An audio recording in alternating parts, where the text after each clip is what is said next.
O'rmon rahbari sher qamoqxonaga qo'ng'iroq qilmoqda. Qamoqxona nachalnigi eshitadi. Qanday yordam bera olaman? Salom nachalnik. Sizga kim telefon qilayotganini bildingizmi yo'qmi? Albatta bildim janob sher. Eshitaman sizni. Eshitishimcha, o'rmonimizda ancha jinoyatlar ko'payibdi. Qamoqxonadan kimdir qochibdi, otishmalar bo'libdi. Shunga telefon qilyapman, janob nachalnik. O'lay agar ko'timdan rak bo'lay, unaqa bo'layotgani yo'q. Biz hammasini nazoratda ushlayapmiz. Siz sal qo'yit qilgansiz. Menga bergan hisobotingizda doimo hammasi tinch deb yozib topshirgansiz. Muhtaram sher, men hammasini to'g'ri yozganman. Hurmatli sher, men aldamayman, axir qasam ichganman. Bunaqa bo'lsa juda ham yaxshi. Unda gaplaringiz isbotini indinga qamoqxonaga tekshirishga borganimda ko'raman. Biz siz kelsangiz juda ham xursand bo'lamiz, janob sher. Bizni juda ham katta muammo kutib turibdi. O'rmon rahbari sher tekshirishga kelarmish. Jenursen, qirol tekshirganidan keyin ko'pgina rahbarlarning tagiga suv kelarmish. Voy kallamgaski, o'rmonimizda jinoyat ko'pligidan hammani qamoqqa tiqqanman. Umuman bo'sh kamerani o'zi yo'q. Qaniydi boshqa o'rmonlarga borganidek bir oy oldin ogohlantirib qo'ysaydi. Janob, nima chora ko'ramiz? Topdim, nima qilamiz? SSR davridagi pionerlar koloniyasiga aylantiramiz qamoqxonani. Sen hozir hamma qamoqxonadagi mahbuslarga ayt, ularni pionerlarga aylantirishsin. Kiyimlarini ham hammasini o'zgartiring. Ular rozi bo'lishmasa-chi? Ularni rozi bo'lishi bo'lmasligi muhim emas. Bu buyruq. Qo'riqchi qamoqxonadagilarni bu yangilik bilan tanishtirdi. Mahbuslar, ertaga o'rmon qiroli sher nazoratga kelarmish. Bugundan boshlab qamoqxonamiz 18 yoshgacha bo'lgan o'smirlar koloniyasi va sizlar pionerlar bo'lasizlar. Ey qo'riqchi, mani eshit. Bu sizlarning muammoinglar. Meni yigitlarim hech qachon bu pionerlar o'yinini o'ynamaydi. Bu nachalnikning buyrug'i bajarish shart.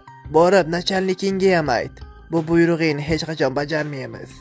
Bu gapingni uni o'ziga ayt. Yur men bilan. Paxanni nachalnik huzuriga keltirishdi. Xo'sh, bu yerda nima qilyapsan? Eshiting, komandir. Oyog'ingiz yerdan uzilgandek yoki boshingiz patologga tekkandek bo'lmayaptimi? Bu bilan nima demoqchisan? Men xuyoviy tekshirishni deb qanaqadir yosh bolalar rolini o'ynamoqchi emasman va kameramdagi sheriklarim ham hech qachon pionerlar kiyimini kiyib masxarabozlik qilishmaydi. Juda yaxshi-da, qo'riqchi. Uni izolyatorga olib borib, yaxshilab tushuntirish ishlarini olib boring. Izolyatorda paxanga yaxshilab tushuntirib qo'yishgan shekilli. Yigitlar, ertaga hammamiz pioner bo'lamiz. Bu juda ham yaxshi. O'rtoq komandir, hamma narsa tayyor. Kiyimlardan tortib bannerlargacha. Shedevr. Ertaga sher kelsa bo'ldi. Ertasi kuni darhol sher kontrolga yetib keldi. Nachalnik ham hamma boshliqlar qatori bitta yeb-ichar qilib berib qutulmoqchi bo'ldi shekilli. Keling o'rtoq sher, dasturxonga marhamat. Muhtaram sher, qamoqxonamizga kelganingiz bu biz uchun bayram. Men nishonlashga kelmadim. Men proverkaga keldim. Yuringchi bir ko'raylik.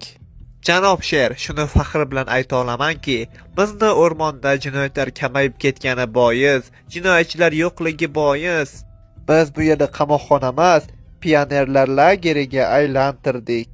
Ularni vatanparvarlik ruhida tarbiya qilyapmiz. Juda ham xursandman. Unda pionerlarni ko'rgani bir boraylik. Ha, albatta. Ular hozir hovlida havo almashtirishyapti.